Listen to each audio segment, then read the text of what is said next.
Today's MetroNews television forecast is brought to you by Lou Wendell Marine Sales. We sell family fun.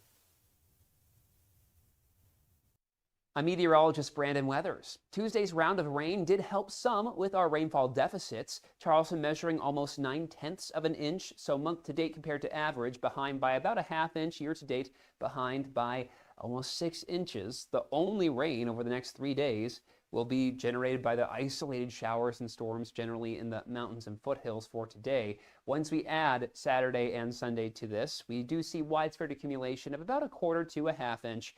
As you look to the northern panhandle, some higher amounts there.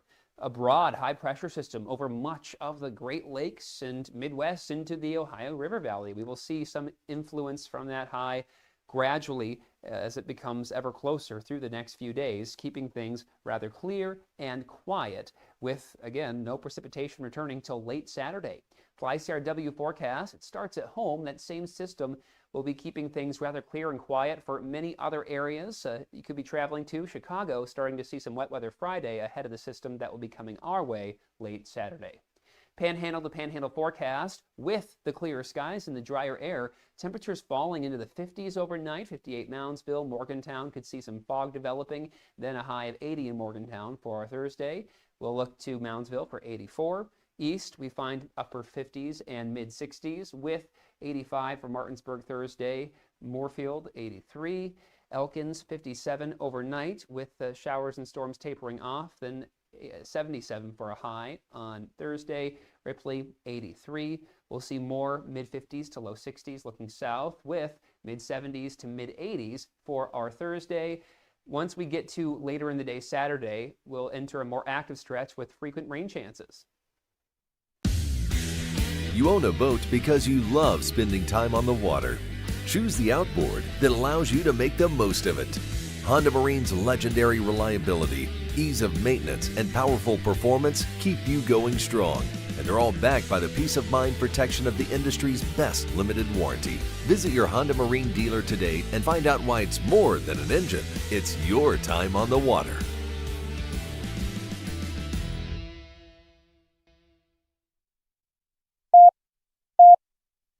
Five, three, Red 57! Red 57! Hot! I don't believe what I just saw. Bill McKenzie kicks a 38-yard field goal on the final play of the football game. 5 seconds left in the game. Do you believe in miracles? Yes! It is a great night to be a Mountaineer wherever you may be. From the home of the state's land-grant institution, inside the Health Plan Studios, in the Dale B. Miller Building in Morgantown, it's time for the state's most listened-to sports talk show. This is the CityNet Statewide Sportsline. CityNet, cybersecurity experts for the digital age. And now, across the state of West Virginia and beyond, Sportsline is on the air. Sportsline for a Wednesday. We are on the air. Kyle Wiggs, Greg Hunter, Brad Howe in our Health Plan Studios, and a little bit of a different show tonight. Preseason camp begins in a week, so we're going to take a little time, a week out, and kind of examine the depth chart. And Greg, you'll make your best guess. Well, more than a guess, educated guess towards put it that way. Who will be getting reps, and of course, that's why they have a preseason. So things can change. People can move up, people can move down. Yeah, though after, witnessing some of spring practice, we got a preview of what it looked like at that point. And unlike the last couple of years, Brad, there hasn't been nearly as much roster shakeup in the summer. Before, you had this whole other group of players that was part of, join the team in time for preseason camp, and you go, okay, how are they going to factor in? Well, there are a few freshmen that have come in since the end of the spring drills, but not really that many. So for the most part, what you had in the spring is what you're going to be looking at going into the fall. And I think that gives us, at least those of us that are trying to chart this thing, a better idea of how this is going to go. Yeah, that one portal window made a difference in kind of solidifying. And that was the point of doing away with the second one, so you would get to this point and have some continuity from a coaching staff perspective is once you came out of the spring, you knew who was on your roster. And yeah, we'll dive into that. It'll be interesting because listen, guys, there's a ton of new faces on this Mountaineer team again. One of the most roster turnovers or highest roster turnovers in the country again for a second straight year. 2/3 of this football team was not on the roster in December. That's incredible. And there's very, very few returnees on defense. Yeah. One guy started one single game. Yeah. Ben Cutter is the only person who started a game for West Virginia last year on defense who returns this coming season, and he only started one. He started more in previous seasons, but that's it. So, I mean, it's a few returnees on defense and a lot of new faces. And I think when you look at that, that's where my biggest question marks are on the defensive side. I mean, obviously, there's a whole lot of questions on offense too, but just because there's so much unknown on defense, it's where I've got to look and say, okay, those answers are the ones they've got to come up with quickly. We'll take texts as we move through that conversation, 304, Talk 304. But before we get there, we've been following on a day-by-day, kind of hour-by-hour basis, this Protect College Sports Act. Of course, we had U.S. Senator Shelley Moore Capito on Monday. She was cautiously optimistic that things were moving in a positive direction and that something would get done. And then we heard from Big Ten Commissioner Tony Petitti yesterday, and he was somewhat optimistic, saying that the Big Ten as an entity isn't going to get everything they want. They realize that. So there was negotiation room. There was room for compromise. Today, however, the tone is a little bit more negative. It's, in fact, significantly more negative. John Bryce in USA Today writes that despite major concessions developed in deliberations Monday into the night of Tuesday and through Wednesday morning, the Protect College Sports Act faced, quote, slimmer odds to advance the bill to a floor vote before the August recess. When is that, you ask? Well, it's August the 7th, so a week from Friday, and it's a significant recess. They would not reconvene until the middle of September, and then you're pretty much into election season with the midterms coming up in November. So this article in USA Today quotes a Senate Commerce Committee aide anonymously, quote, major concessions were made overnight. With every passing minute, though, odds are slimmer that we can move the bill before the August recess. Another committee aide who has worked directly on the bill's framework said, quote, there is a definite feeling that the Big Ten and SEC are continuing to move the goalposts, and time is ticking. That's not a joke. There is a non-zero chance, a small chance, but not a 0% chance that the Senate could go to recess early. The ball is really, really in the SEC and Big Ten's court. I understand maybe they need to say, hey, we support this. There's a few details to work out, but otherwise that would be a tough position to plan. So, again, that is correct. The ball's in the SEC and Big Ten's court. It has been throughout this entire process, and apparently at least one of those leagues is not happy with the concessions that were granted. It's interesting. This is really a roller coaster ride, and it really depends on which source is leaking the information on whether it's going to get done or not, and that's what's contributing to this roller coaster. I do find what's interesting is last night when we left the air, it had been reported that the Big Ten and the SEC had a 9 a.m. deadline to meet those revisions. That has come and went, and that article continues and says we've been working day and night to make the revisions that they said they needed, a committee aide told USA Today Sports. And it says we need an answer. That wasn't a superficial deadline. There's a lot that goes into passing legislation, a lot of work behind the scenes. It just takes time. The Big Ten and the SEC have been in the loop throughout the entire process. They're familiar with the bill, text, and changes we've discussed. There's a real sense, listen to this one, there's a real sense that the Big Ten and SEC leadership are moving the goalposts and the ball is in their court, pardon all the sports metaphors. They need to make a decision and make a clear indication. Hey, tweak this or that, but we're in support of the bill. That time of return, no return, is rapidly approaching. So I think you can see the frustration coming out of the committee by what the Big Ten and the SEC are doing. I'll go further than that. We're quoting the USA Today article. If you go read Yahoo Sports, On3 Sports, you will get the exact same quotes from the same aide. So this wasn't one aide to one source at USA Today. This was multiple going out there, kind of putting the SEC and the Big Ten on notice there. So it'll be interesting to follow. But again, the clock is ticking. You're running out of time. A supposed deadline that was put in place has come and gone, and we're not necessarily to a point of being any closer to getting this thing done. What's more is it seems like after changes were made, they were made in the direction of what at least the SEC wanted, and it still does not seem to be enough. In other words, they've gotten what they've wanted, and they still won't give the approval or give the go-ahead. Well, you think they've got what they've gotten. I mean, we haven't necessarily seen what those are, and I think that's part of what the frustration is. The committee member here is intimating that that is the case, that they have acquiesced to a lot of those conferences, or to those conferences, and then those conferences are yet asking for something different or more in advance. And again, guys, we're just back to where we are when we discuss this all the time. Consensus is hard, and you've got two leagues that are trying not to give up their grip on what they have. They feel they have it better than everybody else right now, and probably do, and don't want to acquiesce and give any of those things back. Therefore, you're at the stalemate. So moving this thing forward in the compressed time frame continues to be something that a lot of people early on said, boy, you're not headed in a good direction. It has seemed to change a couple of times, but we're right back to where that initial thought started, that this thing looks like it might not get done in the next few days. And again, well, go ahead, Greg. Yeah, so I was going to say, Brad, so the answer to this question could take you 24 hours. But if this does not get done in this session, what then is the Reader's Digest version of what's going to happen? Yeah, well, it's going to sit, and then it can be picked up when they come back out of recess. But as we talked with Senator Capito, the timing is there, but now you're getting into some other issues. You got midterm elections coming, and you're already into the sports season. So how willing is everybody going to be to discuss during that? Does it wait and have to go a whole nother year? And what happens in the interim there?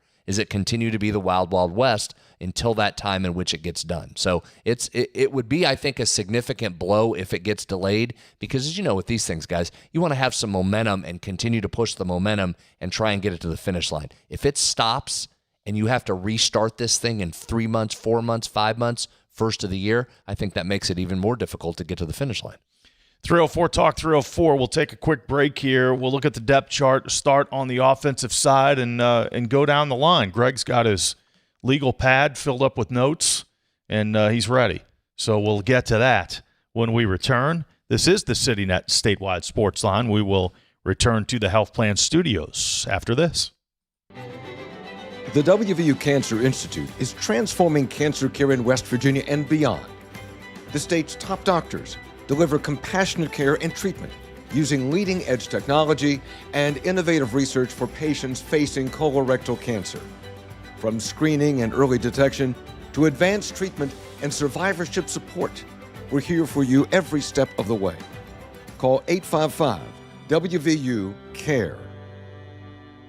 Ready to make this boating season unforgettable? Head to Lou Wendell Marine Sales, family owned and operated for over 40 years and West Virginia's largest Avalon pontoon dealer. Lou and his sons are boating experts from sales to service to repairs. And right now, their lot is packed with incredible inventory and some of the best deals of the season. Whether it's weekends on the lake or sunset cruises with the family, Lou Wendell Marine Sales has your perfect boat waiting, because they don't just sell boats, they sell family fun. Visit LouWendellMarineSales.com today.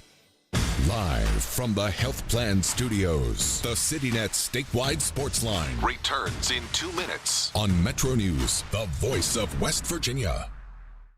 The best selection of WVU apparel is at Daniel's Men's Store. Exclusive designs you won't find anywhere else. Stylish, sophisticated, and unmistakably Mountaineer. Shop in store or online at danielsofmorgantown.com. You own a boat because you love spending time on the water. Choose the outboard that allows you to make the most of it.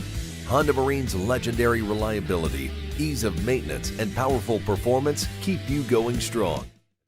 For over 20 years, Dan Cava Toyota World has been more than a dealership. We're family-owned, community-focused, and committed to taking care of our customers long after the sale.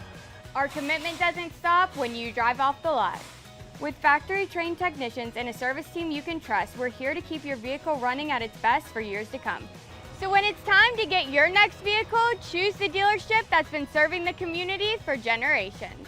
Visit Dan Cava Toyota World in Fairmont. Shop the world. Of course, the LVAD was brought into my life because I had a severe heart attack in November of 2024. And then I entered into congestive heart failure. Where he was in the course, we really had to go towards an LVAD. At that point, I was committed. At that point, I wanted to get better, and I wanted to see what this machine was going to do for me. With this therapy, he's thriving, doing well. And not only is he living, he's thriving. We're Panhandle Cleaning and Restoration, and we're gonna save you. We've got it down to a science, an absolute state of art. We do it all, restoration, cleaning, and reconstruction. When disaster strikes, just pick up the phone. We're Panhandle Cleaning and Restoration, and we're gonna save you.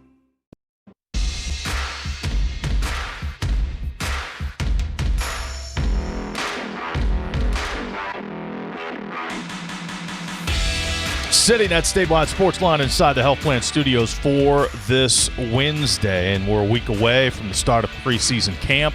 The Mountaineers will get things going next week, exactly 1 month prior to the season opener. So we're going to take a look at the depth chart here and start on the offensive side. At the quarterback position, Michael Hawkins, Scotty Fox, the clear 1 and 2. Greg, how much do you think was determined during the spring, and how much will the fall camp competition means to A, who starts, and B, who gets the most reps? I think a lot was determined in the spring, but not so much that all of a sudden it can't change by what happens in August.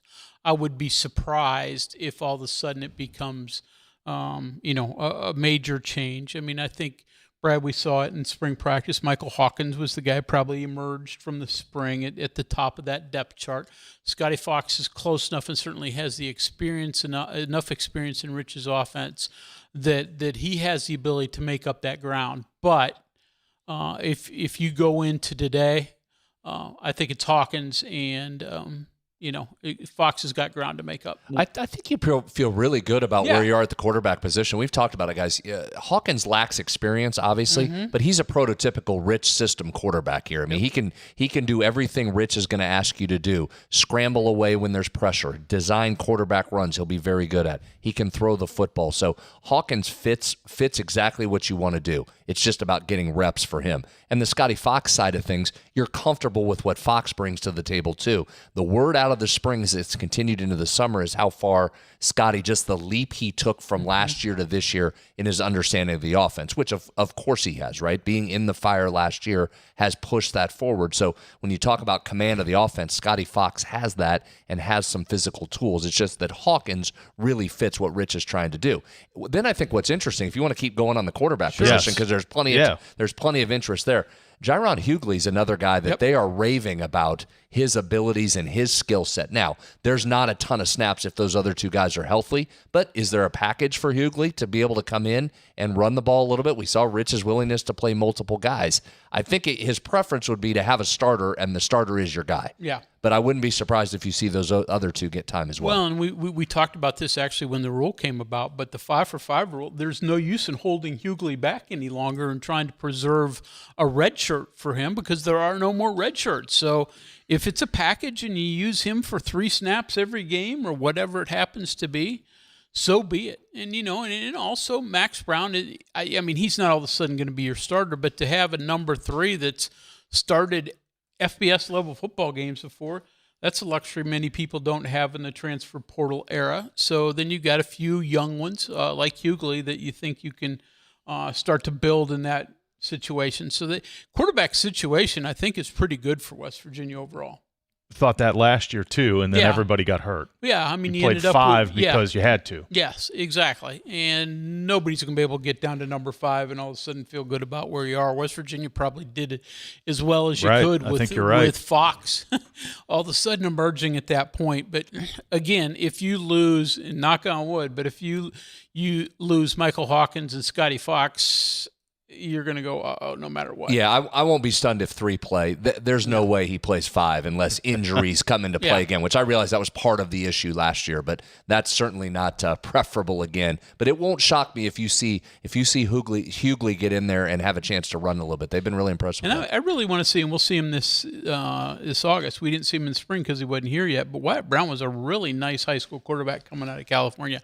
I'm anxious to see what he does on the practice field. Yeah, really nice-looking freshmen there, a couple of them, on the depth chart, at least for this year, for the Mountaineers at quarterback. You all remember who the leading rusher was last year? I haven't heard about that.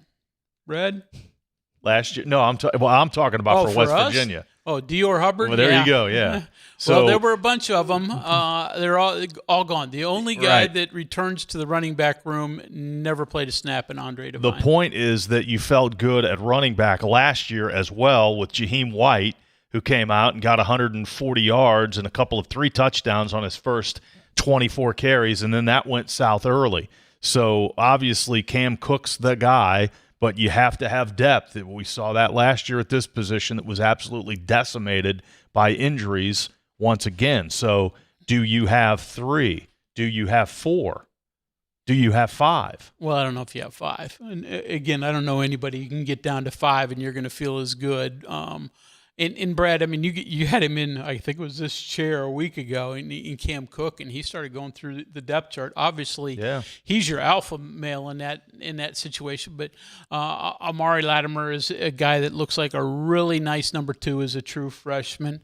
Then you start going down the list from there. They've got a couple of guys, but boy, you really need to stay healthy at the top. You stay healthy at the top, your running back room's in great shape. And you got a guy with 250 carries this season, if not more. I mean, Cam Cook is going to get fed the ball a lot, as is Latimer. Boswell's a guy that's coming on, Martavius Boswell, with his speed. That's a game breaker in terms of speed. And Cam Cook himself mentioned us. Chris Talley has been impressing folks, a freshman there out of Memphis, Tennessee. So I think those are probably the 4 names you focus on, with the 2 at the top of the list being your primary 2. And remember, guys, you also expect to have at the quarterback position, especially if it's Mike Hawkins, you've got another runner of the football there. So you don't necessarily have to get too deep into your 3rd running back if your quarterback has the success running at that position that you just didn't get last year. You averaged a little over 160 rushing yards per game last year, by far the lowest that a Rich Rodriguez offense has had at West Virginia.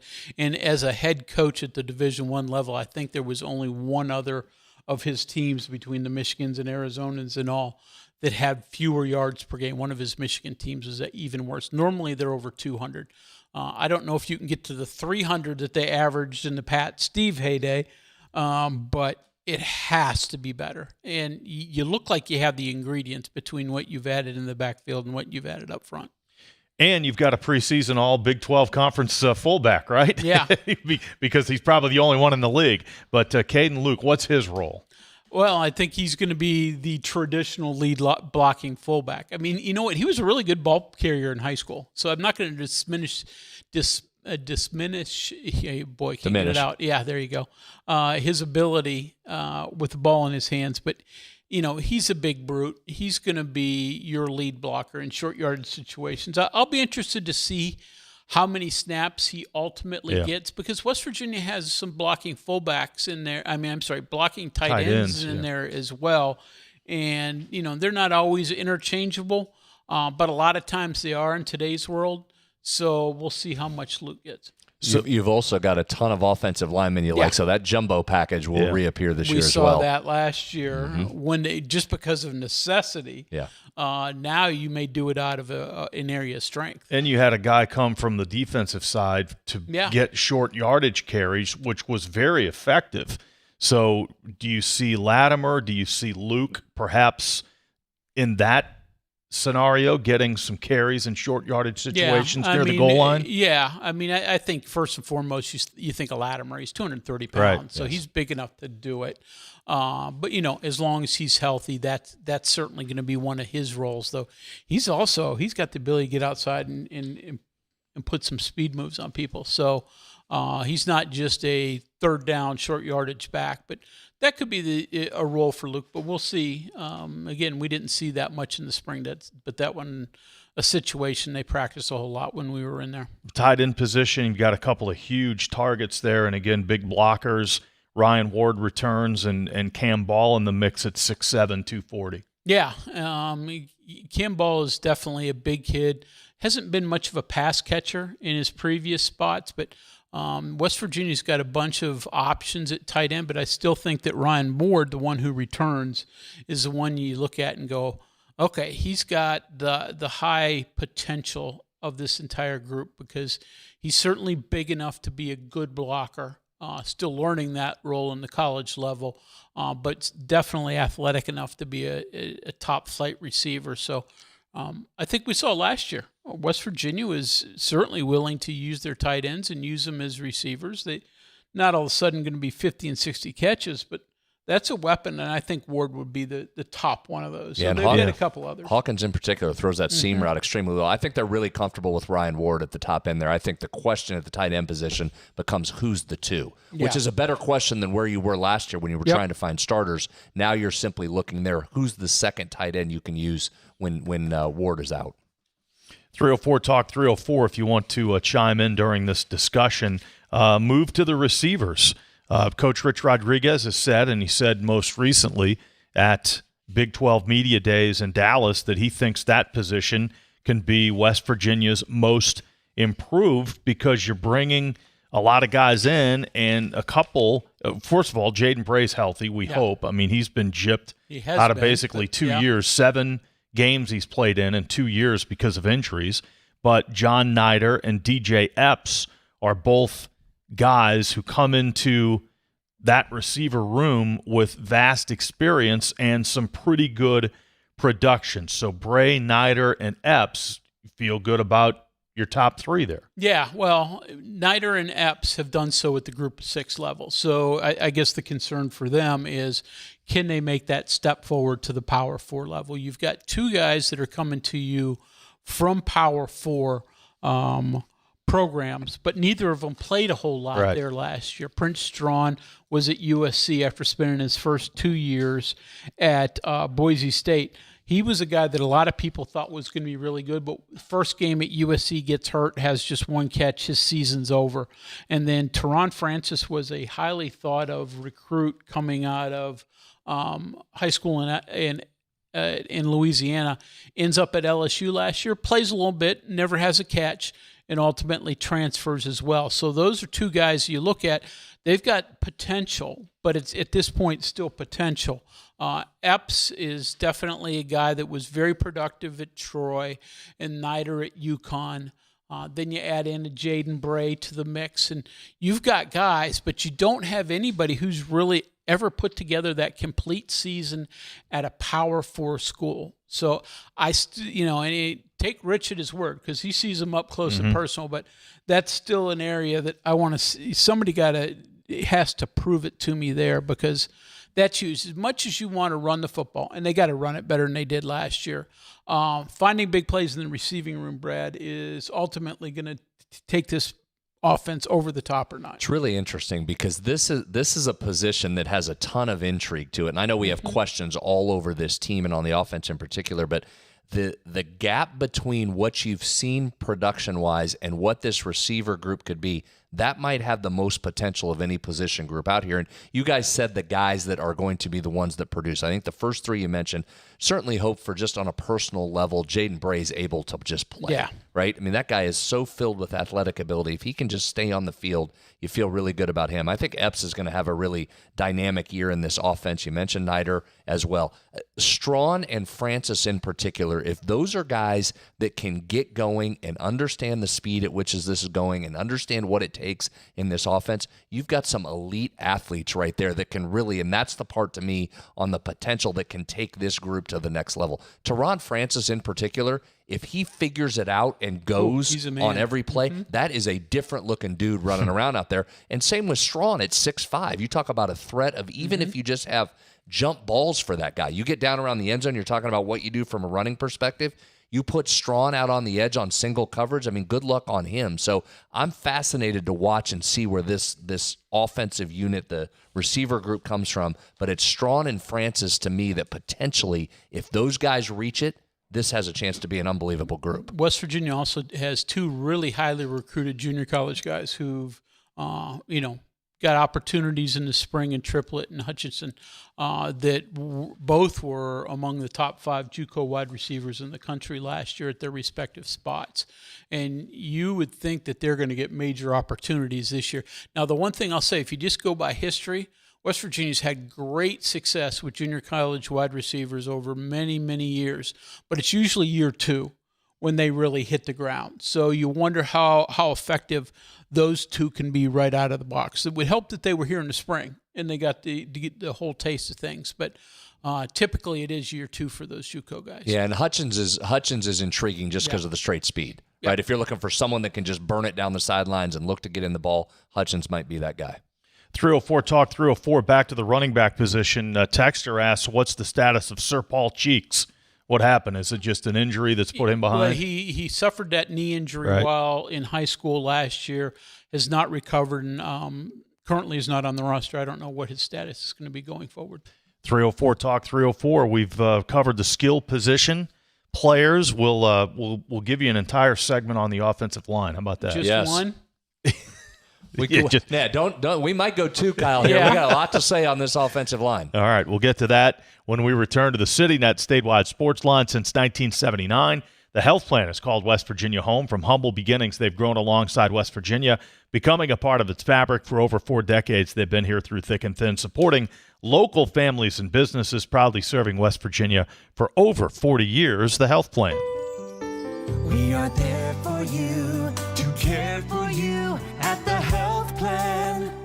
We are here for you. It's good to have options for your family or employees. Rooted in your community since 1979, the health plan is your trusted partner. Get flexible coverage, exceptional support, and competitive rates. The health plan, we are here for you. When was the last time you checked your home's fire safety? From working smoke alarms and clear escape routes to safe heating in the winter, small checks make a big difference. The West Virginia State Fire Marshal's Office has launched a quick, easy home safety survey to help you spot simple fixes around your house before emergency strikes. Take just 5 minutes today to keep your family safe. Visit firemarshal.wv.gov to complete your home safety survey. A message from the West Virginia State Fire Marshal. Live from the Health Plan Studios, the CityNet statewide sports line returns in 2 minutes on MetroNews, the voice of West Virginia. Today's MetroNews television forecast is brought to you by Lou Wendell Marine Sales. We sell family fun. I'm meteorologist Brandon Weathers. Tuesday's round of rain did help some with our rainfall deficits. Charleston measuring almost 9/10 of an inch, so month to date compared to average, behind by about a ½ inch, year to date behind by almost 6 inches. The only rain over the next 3 days will be generated by the isolated showers and storms generally in the mountains and foothills for today. Once we add Saturday and Sunday to this, we do see widespread accumulation of about 1/4 to a ½ inch. As you look to the northern panhandle, some higher amounts there. A broad high-pressure system over much of the Great Lakes and Midwest into the Ohio River Valley. We will see some influence from that high gradually as it becomes ever closer through the next few days, keeping things rather clear and quiet with, again, no precipitation returning till late Saturday. FlyCRW forecast, it starts at home. That same system will be keeping things rather clear and quiet for many other areas. You could be traveling to Chicago, starting to see some wet weather Friday ahead of the system that will be coming our way late Saturday. Panhandle to panhandle forecast with the clearer skies and the drier air. Temperatures falling into the 50s overnight. 58 Moundsville, Morgantown could see some fog developing. Then a high of 80 in Morgantown for our Thursday. We'll look to Moundsville for 84. East, we find upper 50s and mid 60s with 85 for Martinsburg Thursday. Moorfield 83. Elkins 57 overnight with the showers and storms tapering off. Then 77 for a high on Thursday. Ripley 83. We'll see more mid 50s to low 60s looking south with mid 70s to mid 80s for our Thursday.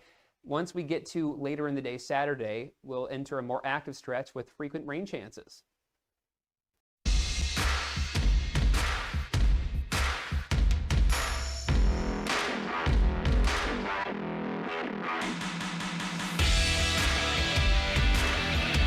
Sitting at Statewide Sportsline, welcome back to the Health Plan Studios. Going through the depth chart here with the preseason camp to begin next week. Went through the skill positions. Now, where do you want to start on the line, Greg? You want to start with the left tackle? Well, let me give you a couple of numbers Okay. first before we get into this. Numbers are great. Yeah. Last year, West Virginia, in total, from its whole entire offensive line, had 29 career starts amongst the entire group. Now, 17 of those were by Carson Lee, who I think had one start last year for West Virginia, and he was at, I think he was at a couple of the Michigans, certainly Central. And Walter Youngbear, who was up and down for West Virginia, had 11 starts. So they had 28 of your 29. Right now, West Virginia goes into this year with 126 career starts amongst its group. And Brad, in the past, we looked at a team and said, well, you know what? They returned 50, you know what? No. They returned 20 of their 40 starter top 22 or top two deep, right? Well, you can't look at it anymore the same way. But I do think it's still important if you're going to try to judge a team to look at them amongst who has college experience and who has starting experience. May not be with your program, but it's going to be, if it's with somebody else, I think that's still beneficial. Doesn't mean that you have to have played to be a good player, but it certainly helps. And West Virginia has 9 guys who have started college football games. And all but one of those, which is Malik Agbo, has started a lot of college football games in their career. We know Malik Agbo at right tackle has started just once last year, but he's played in 44 games between his time at West Virginia and his time at Texas. But then we'll go to the left tackle position. And again, now we're going to talk about a lot of transfers in this group. All these transfers, though, have not only played but started college football games. That wasn't the case with the group last year. But Carson Cassidy was at UConn. Last year, he started every game for them. In his career, he started 16 games with the Huskies, and I thought looked really good when we saw him at left tackle last year. And he's played well enough there that Nick Gray, who is West Virginia's best offensive lineman in 2025, is going to move from left tackle to left guard. Still almost certainly going to start, but Nick brings 12 starts back. Then all of a sudden you move inside to your Jack State pair with Cam Griffin at center and Bubba Grayson at right tackle. 15 and 22 career starts between those two. And then at the right tackle, maybe the only job that probably is still up for grabs, Malik Agbo. Brad, we've talked about him since we saw him when he arrived at West Virginia as a transfer from Texas a couple of years ago. He's looked really good, but of course Kevin Brown is going to be the guy that's going to push him at that position. So that's where you look at in terms of the top of the depth chart, but then you get several players that have played football for you that are still ready to go. In terms of Devin Voss, he has 33 starts in his time at Wyoming. He started every game he ever played there over the last 3 years. He was hurt one season and missed about half the year, but he's got 33 starts. Now, that's group of 6 level, but still, he's got considerable starting experience. And then Wes King can play guard or center. He started 7 games for Kansas State last year. So, you got plenty of starts amongst the rest of them. And we haven't even mentioned Landon Livingston yet. Started 11 of your 12 games last year at center for West Virginia, but he's going to be hard-pressed to keep his spot in certainly the starting lineup, maybe even the 2 deep, just because West Virginia now has talent and ability. And as bizarre as it's going to sound, because this is the most important question on this football team, I may feel better about the offensive line than any other position that West Virginia has. I agree, and you could tell by with the names you were going down right there. I think all of those guys are going to see some time. Malik Agbo is going to push for a starting job there. He has really added some weight and come on here lately. I think Wes King is a guy. Keep an eye out for him, guys. I think he's going to play significant minutes and may work his way into a starting role here. That where they are really impressed with Wes King and Bubba Grayson in particular, Cam Griffin as well. I think they're value is so high because of understanding the Rick Trickett system. And you talk about being able to practice how Rick Trickett wants you, to tell the other guys what to do, to how to handle this. Those guys have been invaluable, and they're going to play significant minutes. But, yeah, you can tell you've got options there, and that's certainly something that you did not have all of last year. So, guys, I'm with you, and we'll spend a lot of time on the skill, but I think this group is going to take a massive leap forward, and now it's just a determination. Are they just good? Are they really good? Does it turn into a great offensive line? And that's really what's going to make this offense go. Because I think you feel comfortable at quarterback, you feel comfortable at running back, and I think those receivers are fine. If this group is as good as you think it is and as those coaches think it can be, you've got a chance to really do some things offensively here. I'm going to be fascinated to watch Kevin Brown's ascension. And again, West Virginia brought him in and let's face it, paid him a good bit of money as a high school freshman and a blue chip recruit coming in with the thought he's going to play a lot for you right away. But we know how hard that is for a true freshman. And there are only a couple. Yeah, well, you say that, but we've seen it the last 5-6 years. And those guys have been special. Standard now. Yeah. Standard. And those guys are NFL players. Right, exactly. In Zach Frazier and Wyatt Milam. But Kevin Brown may be that guy as well. So I'm not going to dismiss that can't be a possibility, but it's not. Truthfully, with Zach Frazier and Wyatt Milam, West Virginia had no other options. They were just so far ahead of everybody else.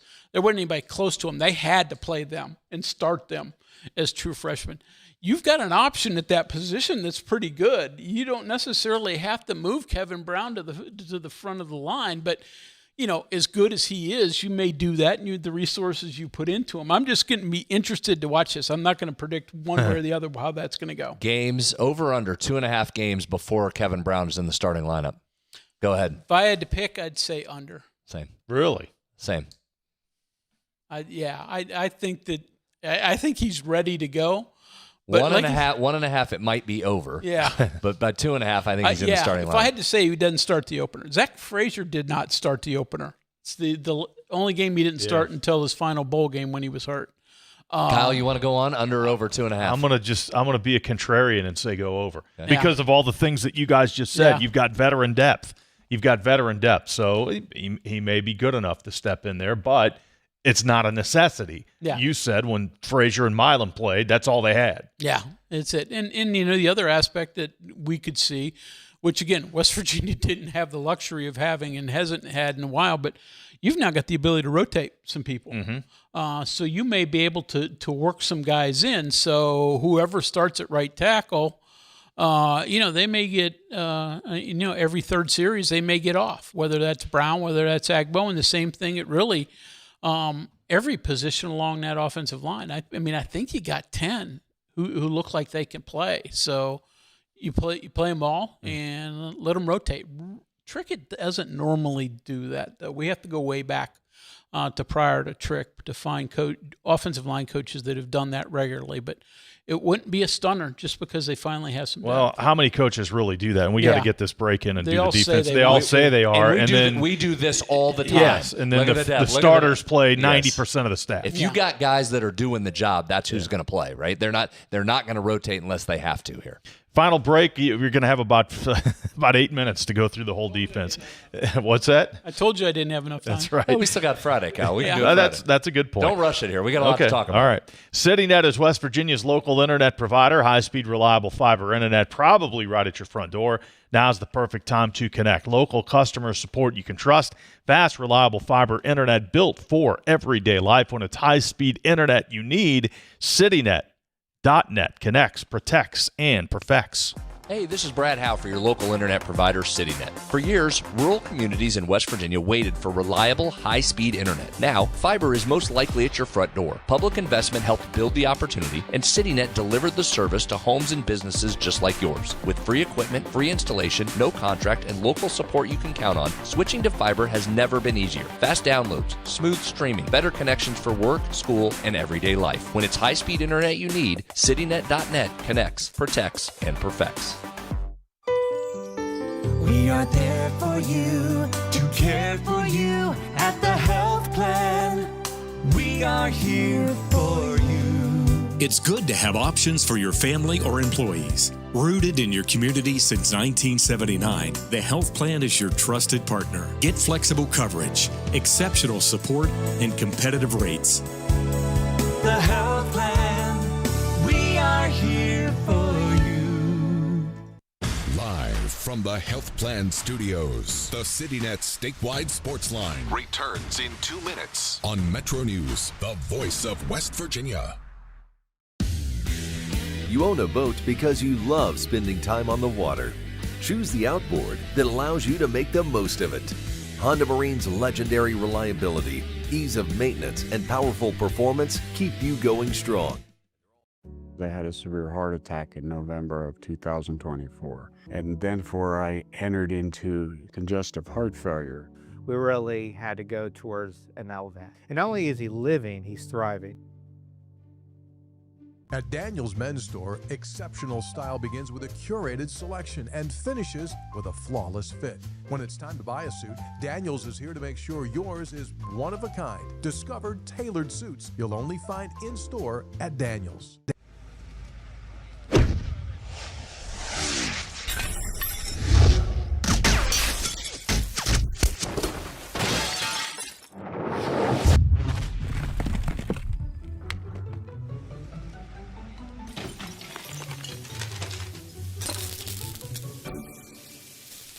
I'm Sean Kovich, Mountaineer golf coach. When disaster strikes your home, business, or golf game, call the restoration company the Mountaineers call. Panhandle Cleaning and Restoration. For over 20 years, Dan Cava Toyota World has been more than a dealership. We're family-owned, community-focused, and committed to taking care of our customers long after the sale. Visit Dan Cava Toyota World in Fairmont. Shop the world. Leading the efforts to build a stronger West Virginia, the High Technology Foundation has a proven plan to strengthen and diversify our state's economy. The I-79 Technology Park's high-capacity infrastructure continues to attract advanced federal operations that are driving economic growth. This keeps our young, educated residents in the state and brings West Virginians home. The High Technology Foundation, building a stronger West Virginia. Learn more today at wvhtf.org.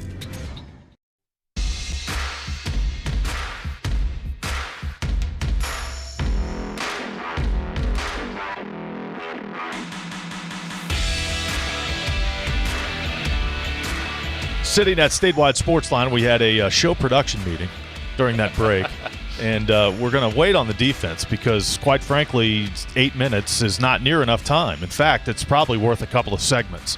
So we're gonna push that back until Friday. Tomorrow is going to be a basketball show, almost 100% basketball, because Ross Hodge will meet the media and we'll have his comments to listen to and analyze.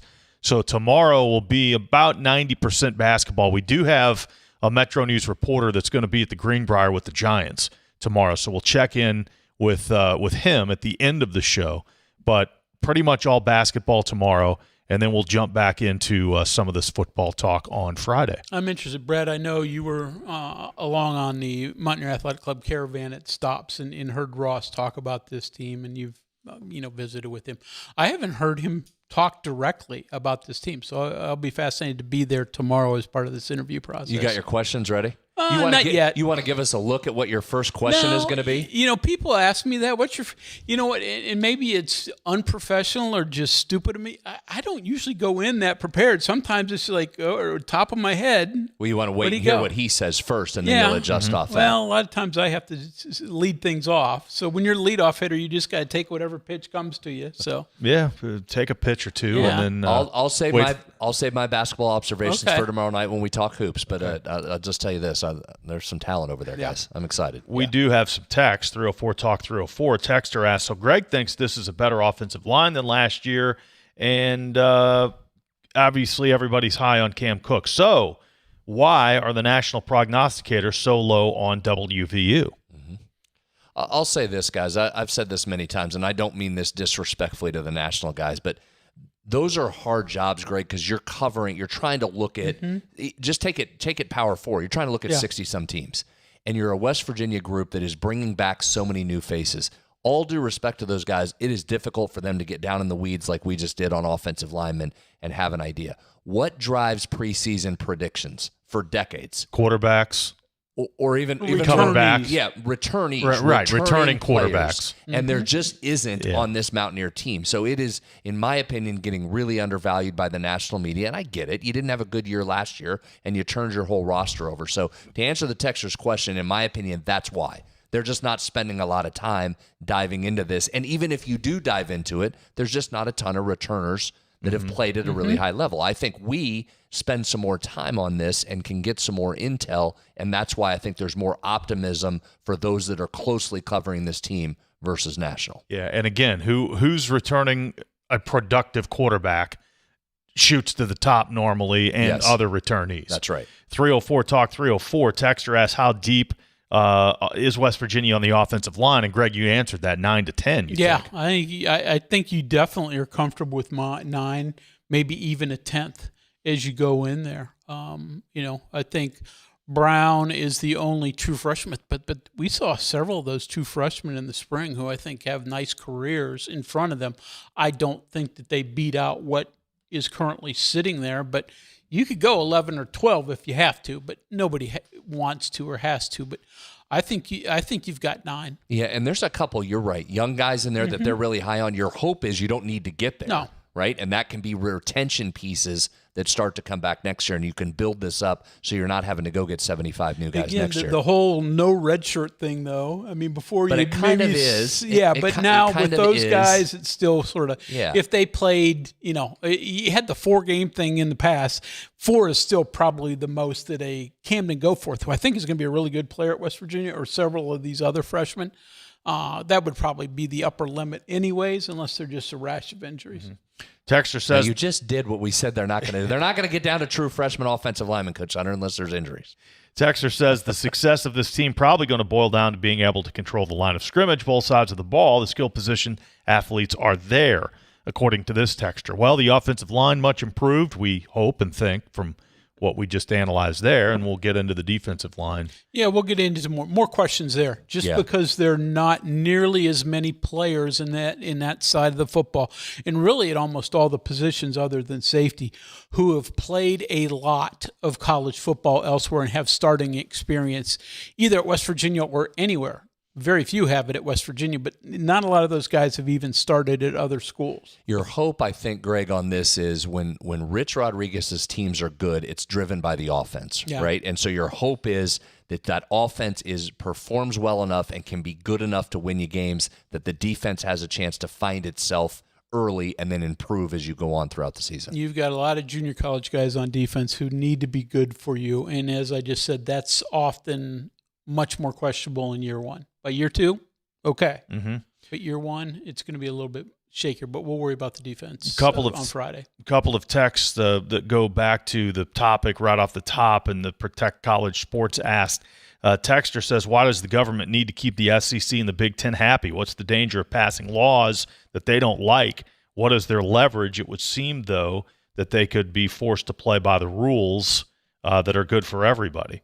Well, I mean, it's not going to pass if you don't get the support of the senators in those states. Correct. It's not going to pass. Correct. And I think college sports collectively needs something like this to at least attempt to even the playing field. Yeah, well, and that's what everybody within college sports will tell you. They've in essence had to throw their arms up right now and say the way it's operating now, the NCAA's enforcement ability is ineffective. They need some help. And again, not going to be perfect. It is far from perfect, even if they can agree. But I think the hope internally from the industry is they'll get something down, and at least it normalizes it to some extent, and then you start to build from there. Well, the NCAA's enforcement ability is non-existent right now. And it's non-existent because schools won't acquiesce or play by their own rules that they've set. Remember, the NCAA is the member institutions. They're not following their own rules, so that's part of the issue, or a major part of the issue. And I think I read it. I mean, again, it's not, the Congress could pass something and say, here, suck it up.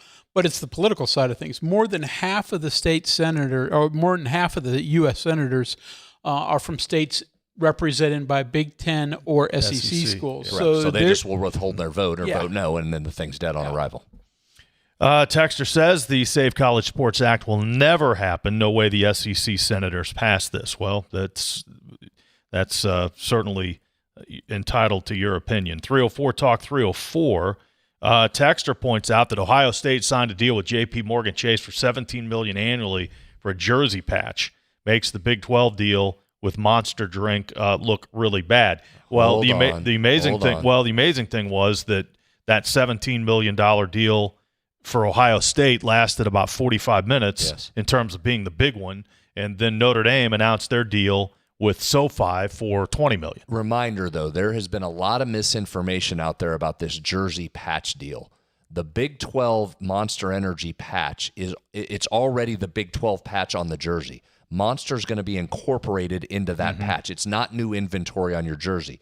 The schools are then allowed to go out and sell their own jersey patches. Now, will West Virginia get 17 or 18 million in the market? No, there's not many schools that can command that. There's a couple, and they just did. But the member schools, West Virginia included, can sell a separate patch. The $1 million+ that you're getting from the Monster Energy deal is really just found money. You already have the Big 12 logo on your field and on your jersey. And can we debate all day long whether you should have got more? Maybe. But you take what you can get at that point. It's really found money. So it's two different things. It doesn't prohibit the school from going to get another jersey sponsor. Which most teams, hopefully West Virginia, will monetize that. Yes. All right, that's the show for tonight. Thanks for listening and watching. Thanks for joining us on the text line. We do have Major League Baseball from this afternoon. Pirates got beat again. Man, they suffered a really tough extra innings loss last night and then just did not hit today. They lose to Arizona 3-0, so Arizona back in control, at least for now, that final wild card spot. And also, Tarek Skubal started for Detroit today, was okay, but their bullpen blew up, and the Orioles ended up beating the Tigers by a final of 10-9. All right, we're back tomorrow with a basketball show. Please join us then. From the Health Plan Studios, the CityNet statewide Sportsline is an exclusive production of the MetroNews Radio Network. All rights reserved.